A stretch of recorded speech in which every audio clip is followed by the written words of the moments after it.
வணக்கம் தமிழ் மக்களே, உங்கள் தமிழ் மகன் ஐசக் வந்துட்டேன். இன்றைக்கி எதை பற்றி பேச போகிறோம்? டெய்லி ஏதாவது இன்ஃபர்மேஷன் பேசிக்கிட்டே இருக்கணும். இன்றைக்கும் இன்ஃபர்மேஷன் தான் பேச போகிறேன். ஆனால் இந்த இன்ஃபர்மேஷன் உங்களுக்கு ரொம்ப பெனிஃபிட்டாக இருக்கும்னு நினைக்கிறேன். சிரிக்கிறது எப்படி, சிரிக்கிறதுனால வர பயன்களை நான் உங்ககிட்ட பேச போகிறேன். சரிங்களா? இந்த காலகட்டத்தில் நம்ம நிறைய பேர் சிரிக்கிறத மறந்துட்டோம். இப்போ நீங்கள் சின்ன பிள்ளையாக இருக்கும்போது நம்மளுக்கு 2 விஷயம் அதிகமாக பிடிக்கும். ஒன்று சிரிப்போம், அதுக்கு என்ன காரணம்னு சொல்ல தெரியாது. இன்னொன்று அழுவோம், நம்மளுக்கு வேண்டியது கிடைக்கலன்னா அழுந்து அடம் பிடிச்சி வாங்கிக்குவோம். ஆனால் நீங்கள் பார்த்தீங்கன்னா நாட்கள் நகர நகர நம்ம பெருசாக, நம்ம வளர, ஒரு வயசு வந்ததும் நம்மளுக்காக சிரிக்கிறதையும் நம்மளுக்காக அழுவுறதையும் ரொம்ப குறைச்சிக்கிட்டோம்.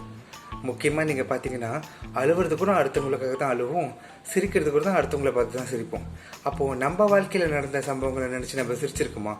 அது உங்கள் வாழ்க்கையில் நடந்த சம்பவங்களை நினச்சி நீங்கள் சிரிச்சது எப்போ? நல்லா யோசிச்சு பாருங்கள்.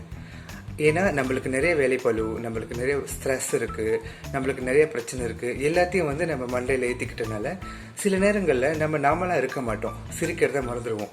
இந்த சிரிக்கிறதுனால எவ்வளோ பெனிஃபிட்ஸ் இருக்குது தெரியுமா? ஃபிசிக்கலாக நீங்கள் பார்த்தீங்கன்னா உங்கள் உடம்பு ரொம்ப எனர்ஜெட்டிக்காக இருக்கும். சரிங்களா? சில பேர் சொல்கிறாங்க சிரிக்கிறதுனால ஹார்ட்டுக்கு ரொம்ப நல்லது, உங்கள் மசில்ஸ்க்கு ரொம்ப நல்லது, இளமையாக இருப்பீங்கன்னு சொல்லுவாங்க. அதே சமயம் நீங்கள் மென்டல் வாய்ஸ் பார்த்தீங்கன்னா உங்களோட சிரிப்புனால உங்களுக்கு ஸ்ட்ரெஸ் ரிலீவ் ஆகும், என்சைட்டி ரிலீஸ் ஆகும், உங்களுக்கு என்ன சொல்கிறது, இமோஷன்ஸ் கண்ட்ரோலாக இருக்கும். அது மட்டும் இல்லைங்க, நீங்கள் சிரிக்கிறதுனால உங்கள் டென்ஷன் குறையும்.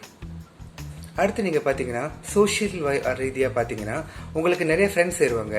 நீங்கள் அப்படியே முன்னு இருந்தீங்கன்னா ஃப்ரெண்ட்ஸ் ரொம்ப குறைவாக தான் இருப்பாங்க. இதே நீங்கள் சிரித்து பழகிற ஆளாக இருந்தால் உங்களுக்கு ஈஸியாக நீங்கள் எல்லோரையும் அட்ராக்ட் பண்ணுவீங்க, உங்களுக்கு நிறைய ஃப்ரெண்ட்ஸு சேருவாங்க. அது மட்டும் இல்லைங்க, உங்கள் ஃபேமிலிலையும் சரி, உங்கள் வேலை இடத்துலையும் சரி, உங்கள் குரூப் ஆஃப் ஃப்ரெண்ட்ஸ் கூடயும் சரி, நீங்கள் சென்டர் ஆஃப் அட்ராக்ஷன் ஆயிடுவீங்க. நீங்கள் இருந்த அந்த இடம் கலகலன்னு இருக்குன்னு எல்லோரும் நினைக்க ஆரம்பிச்சிருவாங்க. இதெல்லாம் நீங்கள் பார்த்தீங்கன்னா சிரிக்கிறதுனால எவ்வளோ பயன் இருக்குது பாருங்கள். ஆனால் தனியாக உட்காந்து எந்த நேரம் சிரிக்க முடியுமா? முடியுங்க. தனியாக உட்காந்து நீங்கள் சிரிச்சிங்கன்னா யாரும் தப்பாக பேச போகிறா? யாரை பற்றியும் நீங்கள் யோசிக்காதுங்க. உங்களுக்கு நீங்கள் தான் முதல்ல முக்கியம். Love your self first. நல்லா சிரித்து சந்தோஷமாக இருக்கணும். உதாரணத்துக்கு நான் சொல்லணுன்னா, இப்போ நீங்கள் தனியாக இருக்கீங்கன்னு வச்சுக்கோங்க, உங்களுக்கு கண்டிப்பாக சில விஷயங்கள் பிடிக்கும். நீங்கள் கண்டிப்பாக நிறையா சோஷியல் சைட்ஸ்லேயும் சரி, யூடியூப்லேயும் சரி நல்ல விஷயங்களை பார்த்துக்கிட்டு இருப்பீங்க. நீங்கள் என்னைக்காச்சும் ஒரு நாள் உங்களுக்கு பிடிச்ச காமெடி, அது எந்த லாங்குவேஜாக இருக்கலாம், உங்களுக்கு புரிஞ்ச லாங்குவேஜாகவும் இருக்கலாம், நீங்கள் அதை பாருங்கள். இப்போ நீங்கள் பார்த்தீங்கன்னா நிறைய காமெடி சீரீஸ் இருக்குது, அப்புறம் நிறைய சினிமா மூவிஸ்லேருந்து கட் பண்ண காமெடி சீன்ஸ் இருக்குது, அதை பார்க்கலாம். இப்போ நீங்கள் என்ன எடுத்துக்கிட்டிங்கன்னா, எனக்கு ரொம்ப போர் அடிக்குதா, என்ன பண்ணுறதுன்னு தெரியலையா, ரொம்ப ஸ்ட்ரெஸ்ஸாக இருக்கிற மாதிரி இருந்துச்சுன்னா ஏதாவது ஒரு காமெடியை நான் போட்டுருவேன். ஓகே, நான் அடுத்து என்னோடய வேலையை நான் செஞ்சுக்கிட்டு இருப்பேன். பேக்ரவுண்டில் காமெடி அந்த டயலாக்ஸ் ஓடிக்கிட்டு இருக்கும். ஓகே, நம்மளுக்கு புரிஞ்ச லாங்குவேஜில் பார்க்கும்போது நம்ம ஸ்க்ரீன் பார்க்காட்டியும் அந்த நம்மளுக்கு அந்த டயலாக்ஸ் விளங்கும். ஸோ நம்ம உண்மைன்னு இருக்கிற கட்டத்தில் ஏதாவது ஒரு பாயிண்டில் ஒரு கவுண்டர் அடிப்பாங்க. அந்த கவுண்டரில் நம்மளுக்கு டப்புன்னு சிரிப்பு வந்துடும். எத்தனை பேர் உணர்ந்துருக்கீங்க? ட்ரை பண்ணி பார்த்துருக்கீங்களா? நீங்கள் இப்போ ட்ரை பண்ணலன்னா இனிமேல் ட்ரை பண்ணி பாருங்கள், இது புக் அவுட் ஆகும். அது மட்டும் இல்லை, நம்ம வாழ்க்கையிலேயே நிறைய சமயங்களில் நகைச்சுவையான விஷயங்கள் நடந்திருக்கும். இப்போ என்ன கேட்டிங்கன்னா, நான் ஒரு 10 வருஷத்துக்கு முன்னாடி ஒரு ப்ராப்ளம் இருந்துச்சு. இந்த கண்ணாடி போடுறவங்களுக்கு என்ன ப்ராப்ளம்னா, எங்களுக்கு விஷன் அந்த பாக்ஸ்குள்ளே மட்டும்தான் இருக்கும், கிளியராக. கீழே மேலே சைட்டில் கொஞ்சம் பிளராக இருக்கும். எனக்கு அந்த பிளாட்ஃபார்மை டிஃப்ரென்ஸ் பண்ண தெரியாது. படியோ இல்லை ஒரு பிளாட்ஃபார்ம் இருக்கோ, அது எனக்கு சரியாக பார்க்க தெரியாது. நான் குனிஞ்சு பார்த்தா தான் அந்த பிளாட்ஃபார்ம் எனக்கு தெரியும். அதை வச்சு தான் நான் ஸ்டெப் பண்ணி போவேன். நான் எத்தனை தடவை கீழே விழுந்திருக்கேன் தெரியுமா? முதல் தடவை விழும்போது நம்மளுக்கு என்ன தோணும்? ஐயோ, நம்மளை யாராச்சும் பார்த்து சிரிச்சிடுறாங்களோ அப்படின்னு தோணும். ஆனால் அது பழக பழக யாரும் சிரிக்கிற முன்னுக்கு நானே சிரிச்சிருவேன், ஐயோ விழுந்துட்டேனே அப்படின்னு. பட்ட பகல்லே விழுந்திருக்கேங்க. பட்ட பகலில் வெட்ட வெளிச்சத்தில் எல்லாரும் இருக்கிற இடத்துல, நடு ரோட்டில், அந்த மாதிரி நிறைய நகைச்சுவையான சம்பவங்கள் நம்மளுக்கே நடக்கும். கொஞ்ச நாள் சென்று யோசிக்கும் போது, இதுக்கெல்லாமா போயிட்டு நான் சிரிச்சிருக்கேன், இதெல்லாமா நடந்திருக்கேன் வாழ்க்கையில், ஒழுங்கான கூட எனக்கு நடக்க தெரியலையே அப்படின்னு. அந்த மாதிரி உங்களுக்கு டெய்லி லைஃப்பில் நீங்கள் பார்க்குற ஃப்ரெண்ட்ஸாக இருக்கட்டும், நீங்கள் வேலை செய்கிற இடத்துலையாக இருக்கட்டும், உங்கள் கலீக்ஸாக இருக்கட்டும், உங்கள் ஃபேமிலி மெம்பர்ஸ், உங்கள் கிட்ஸ், உங்கள் சன், உங்கள் ஹஸ்பண்ட், உங்கள் ஒய்ஃப், உங்கள் அம்மா அப்பா ஏதாவது காமெடியாக பேசிக்கிட்டே இருப்பாங்க. நம்ம வேலைக்கு போகிறோம், வீட்டுக்கு வரோம் அப்படிங்கிறதுனால சிரிக்கிறது ரொம்ப கஷ்டமாக இருக்கும். நம்ம மைண்ட்குள்ளே சந்தோஷத்தை தவிர மற்ற பிரச்சனை எல்லாத்தையும் தான் ரொம்ப யோசிக்கிறோம். எத்தனை பேர் இது ஒத்துக்கிறீங்க? நம்ம என்னைக்காச்சும் ஒரு நாளைக்கு ஒரு ஃபுல் டே அன்னைக்கு நடந்த சந்தோஷமான விஷயத்த மட்டும் பற்றி பேசியிருக்குமா வீட்டில்? இல்லை. நம்மளுக்கு நடந்த பிரச்சனை, நம்மளுக்கு நம்ம எதிர்கொண்ட சவால், அதை பற்றி தான் வந்து மைண்ட் வந்து போயிட்டே இருக்கும். அதை அப்படியே வந்து என்ன சொல்றது, ஸ்பின் பண்ணிக்கிட்டே இருக்கும். கெட்டது விஷயம் நடந்துருச்சு, கெட்ட விஷயம் நடந்துருச்சுன்னு தூக்கி போடுங்க. அன்னைக்கு நடந்த சந்தோஷமான விஷயம், அன்னைக்கு நடந்த நகைச்சுவையான விஷயம் பேசி இன்னொரு ஆளுக்கிட்ட பகிருங்க. இதுல யாரையும் மட்ட தட்டுறதுக்கு இல்லை. ஒருவேளை ஒரு ஆள் ஆஃபீஸில் விழுந்திருக்கலாம், ஒரு தூங்கிட்டு கொரட்டை விட்டுருக்கலாம், உங்க மேனேஜர் பார்த்துருக்கலாம், ஏசி இருக்கலாம். அந்த டைம் வந்து ஒரு நகைச்சுவையான விஷயம், அதை வந்து நீங்க உங்க மனசுக்குள்ள நினைச்சு சிரிச்சுக்கலாம். உங்க வீட்டில் வந்து அதை பத்தி பேசிக்கலாம். ஸோ அந்த மாதிரி விஷயங்களை வந்து எல்லாருக்கிட்டையும் ஷேர் பண்ணுங்க. வீட்டுக்கு வந்து நம்ம வீட்டுக்கு வந்து தான் நம்ம சொல்றது, ஐயோ பாஸ் என்ன இப்படி ஏசிட்டாரு, மேனேஜர் என்ன இப்படி சொல்லிட்டாரு, என் கல்விக்கு இந்த மாதிரி பண்ணிட்டாங்க, டெட்லைன் வந்துருச்சு, சப்மிஷன் பண்ணல அப்படின்னு சொல்லிட்டு இந்த மாதிரி நெகட்டிவான விஷயங்களை மட்டும்தான் நம்ம வந்து யோசிக்கிறோம். பிரச்சனை யாருக்கு இல்லை, எல்லாருக்கும் பிரச்சனை இருக்கு. காலைல ஏஞ்சி ராத்திரி படுக்கிற வரைக்கும் பிரச்சனை சமாளிச்சுக்கிட்டு தான் போயிட்டு இருக்கணும். ஆனா நீங்க சிரிக்க மறந்துடக்கூடாது. இடையில உங்களுக்குன்னு என்டர்டைன்மெண்ட் தேவைங்க. இது உங்களுடைய பர்சனல் ஸ்பேஸ் வந்து நீங்க வந்து ரெஸ்பெக்ட் பண்ணுங்க. அதனால உங்களுக்கு பிடிச்ச விஷயங்களை செய்யுங்க. நான்லாம் தனியா இருக்கும் போது எத்தனை தடவை வந்து சொந்தமா பேசி சிரிச்சிருக்கேன். ஐயோ யாராச்சும் பார்த்துட்டாங்கன்னா இவருக்கு என்ன லூஸ் ஆயிட்டானா அப்படின்னு நினைப்பாங்க. அப்படிலாம் நினைக்காதீங்க. உங்களுக்கு பிடிச்சிருச்சுன்னா வாய் விட்டு சிரிங்க. வாய் விட்டு நீங்க சிரிச்சு எத்தனை நாள் ஆச்சு? நல்லா சத்தமா கலகலன்னு சிரிச்சு எத்தனை நாள் ஆச்சு? நான் புன்னகை பண்றதை கேட்கலங்க, சிரிக்கிறத பேசுறேன். நல்லா சிரிக்கணும், கலகலன்னு இருக்கணும், சுத்தி என்வாயர்மெண்ட் எல்லாரையும் சந்தோஷமா வச்சுக்கணும். இதுல என்னன்னா இதோட பெனிஃபிட்ஸ் நீங்க நல்லா புரிஞ்சுக்கணும். நம்ம சிரிக்கிறனால சில பேர் சொல்றாங்க நம்ம இன்னும் இளமையா இருப்போம் அப்படின்னு, ஏஜிங் ஆகாது அப்படின்னு. ஏன்னா அது மசில்ஸ்க்கு ரொம்ப ஹெல்ப் பண்ணும்.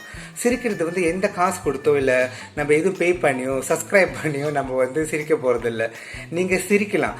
நிறைய வீடியோஸ் இருக்கு, நகைச்சுவையான சம்பவம் இருக்கு. எதுக்கு நம்ம வந்து கெட்டது, நம்மளுக்கு நடந்த ஸ்ட்ரெஸ்ஸான ப்ராப்ளமை பற்றி மட்டும் யோசிக்கணும்? எவ்வளோ இருக்குங்க லைஃப்ல சிரிச்சுட்டு போறதுக்கு. நல்லா சிரிங்க. எனக்கு வந்து நகைச்சுவை உணர்வு இருக்கா இல்லையான்னு எனக்கு சரியா தெரியாது. என்னால நகைச்சுவை வீடியோ பண்ண முடியுமான்னு கூட எனக்கு தெரியாது. இன்ஃபர்மேஷன் வந்து என்னால கொடுக்க முடியும், என்னால நல்லா பேச முடியும் அப்படின்னு நம்பிக்கை எனக்கு இருக்கு. ஆனா நகைச்சுவைங்கிறது வந்து கண்டிப்பா அது வெரி டேலண்ட். அடுத்தவங்களை வந்து அள வைக்கிறது ரொம்ப ஈஸிங்க. என்ன வேணாலும் சொல்லி அள வச்சிடலாம். ஒரு சின்ன விஷயத்துல இமோஷனலா டச் பண்ணி அள வச்சிடலாம். ஆனா ஒருத்தரை சிரிக்க வைக்கிறது ரொம்ப பெரிய கலை. ஆனா உங்களுக்கு அந்த கலை இல்லைன்னா நீங்க வந்து ட்ரை பண்ணலாம், முயற்சி பண்ணலாம். நீங்க நிறைய வீடியோஸ் பாருங்க. ஆனா உங்களுக்கே தெரியாம அந்த டேலண்ட் உங்ககிட்ட இருக்க வாய்ப்பு இருக்கு. நீங்க பேசின விஷயங்கள்ல எத்தனை பேர் வந்து சிரிச்சிருக்காங்க? நீங்க வந்து உட்காந்து யோசிச்சு பாருங்க. அப்போ நம்ம எதுவும் நகைச்சுவா பேசுறோமோ அப்படின்னு. நிறைய விதமான நகைச்சுவை இருக்குங்க. அடுத்தவங்களை வந்து என்ன சொல்லுவாங்க, இப்ப நீங்க மூவிஸ்ல பாத்தீங்கன்னா அடிப்பாங்க, அடுத்தவங்களை டீக்ரேட் பண்ணுவாங்க. அந்த மாதிரி கூட நம்ம பார்த்து சிரிச்சிருக்கோம். சில பேர் தன்னையே தானே டீக்ரேட் பண்ணிக்குவாங்க. ஐயோ என் மூஞ்ச 10 நிமிஷத்துக்கு மேலே என்னாலேயே பார்க்க முடியலையே அப்படின்னு. இப்போ என்ன கேட்டிங்கன்னா எனக்கும் அந்த ஃபீலிங்ஸ் இருக்கு. என் மூஞ்சை என்னால் 5 நிமிஷத்துக்கு மேலே பார்க்க முடியாது. அது வந்து நான் என்ன டீக்ரேட் பண்ணிக்கிறது அர்த்தம் இல்லை. ஏன்னா யாரும் சொல்ற முன்னுக்கு நானே வந்து அதை சொல்றேன்னா அது டீக்ரேட்னு அர்த்தம் இல்லை. ஏன்னா எனக்கு அது ஃபன்னாக தான் தெரியுது. ஆனால் பெஸ்ட் பார்ட் நீங்கள் பார்த்தீங்கன்னா கண்டிப்பாக நம்மளை பிடிக்கும். எந்த சூழ்நிலையும் நம்மளுக்கு நம்ம பிடிக்கும். யாராவது ஏதாவது சொல்லிடுவாங்களோ நம்மளை பத்தின்னு சொல்லி தான் நம்ம வந்து இடையில முன்னுக்கூட்டியே போயிட்டு நம்ம இப்படிதான், என்ன நான் இப்படிதான் இருப்பேன் அப்படின்னு சொல்லிட்டு நம்ம வந்து கிளைம் பண்றோம். ஓகே, அந்த விஷயத்த வந்து நீங்க வந்து தப்பா யூஸ் பண்ணிக்க கூடாது. என்னைக்குமே நம்மளை டீக்ரேட் பண்ணி நீங்க வந்து என்ன சொல்றது, மற்றவங்களுக்கு வந்து ஹாப்பினஸ் கொடுக்க முயற்சி பண்ணா அது நல்ல விஷயமா இருந்தாலும் அது நீங்க பர்சனலா எடுத்துக்காதீங்க. ஐயோ நான் நல்லா இல்லையோ அப்படின்னு. என்னைக்குமே பாசிட்டிவா நீங்க ரொம்ப நல்லா இருக்கீங்க, நீங்க ரொம்ப அழகா இருக்கீங்க, நீங்க லுக்கபிளா இருக்கீங்க, நீங்க ஹேண்ட்ஸமா இருக்கீங்க, நீங்க பியூட்டிஃபுல்லா இருக்கீங்க அப்படின்னு சொல்லிட்டு எப்பவுமே கண்ணாடி பாருங்க. ஆனா நம்ம மனசுல ஒரு டைம் தோணும் நம்ம மூஞ்சியை நம்ம பார்க்க முடியல அப்படின்னு. அது ஒரு சின்ன நகைச்சுவை தானே, take it is a joke அப்படின்னு சொல்லிட்டு தான் பார்ப்பேன். அது நம்மளுக்குள்ளே நம்மளே கிரியேட் பண்ணிக்கிற ஒரு ஜோக்.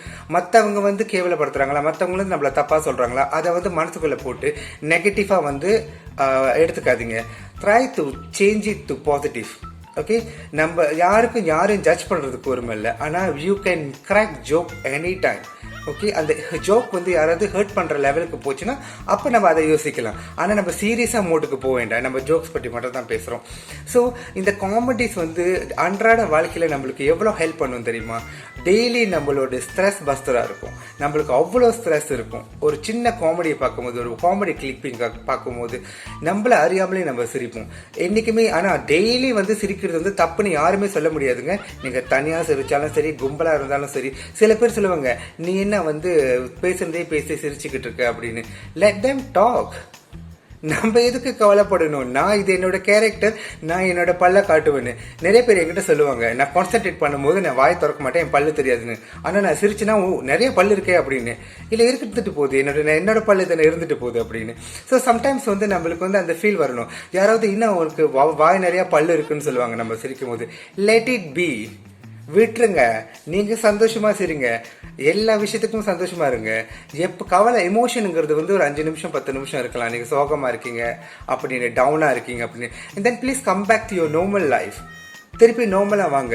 நீங்க வந்து சிரிக்கிறத ப்ராக்டிஸ் பண்ணிட்டீங்கன்னா நீங்க வந்து ஈஸியா எல்லாருக்கும் அட்ராக்ட் ஆகுங்க. எல்லாருக்கும் உங்களை பிடிக்கும், எல்லாரும் வந்து உங்ககிட்ட பேசுவாங்க. இது வந்து ஒரு நல்ல ஒரு என்ன சொல்றது, ஒரு பாயிண்ட்.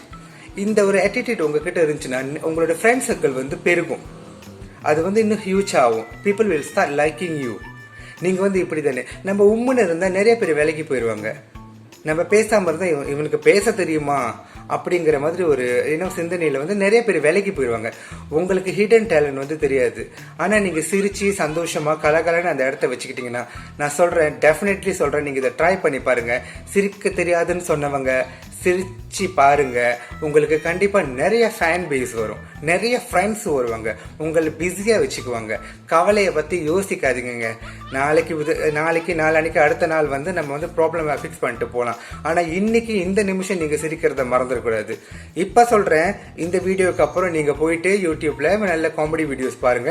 உங்களுக்கு பிடிச்ச காமெடி லாங்குவேஜ்ல என்ன லாங்குவேஜா இருந்தாலும் சரி, உங்களுக்கு பிடிச்ச எந்த காமெடி ஆர்டிஸ்டா இருந்தாலும் சரி, அவங்களோட வீடியோ பாருங்க. சந்தோஷமா இருங்க, சிரிச்சுக்கிட்டே இருங்க.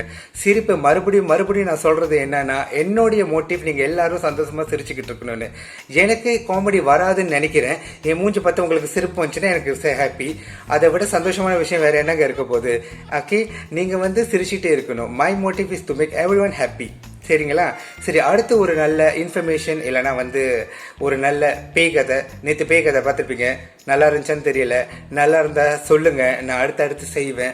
அப்புறம் நிறைய இன்ஃபர்மேஷன், நிறைய எல்லா ஜானர்லையும் நான் போயிட்டு கதை பேசலான் இருக்கேன். இந்த சேனல் நம்ம கதை பேசுறதுக்கு மட்டும்தான். Let interact each other. சரிங்களா? சிரிச்சிட்டிங்களா இல்லையா? சிரிச்ச மாதிரியே தெரியலையே, இப்போ சிரிங்க.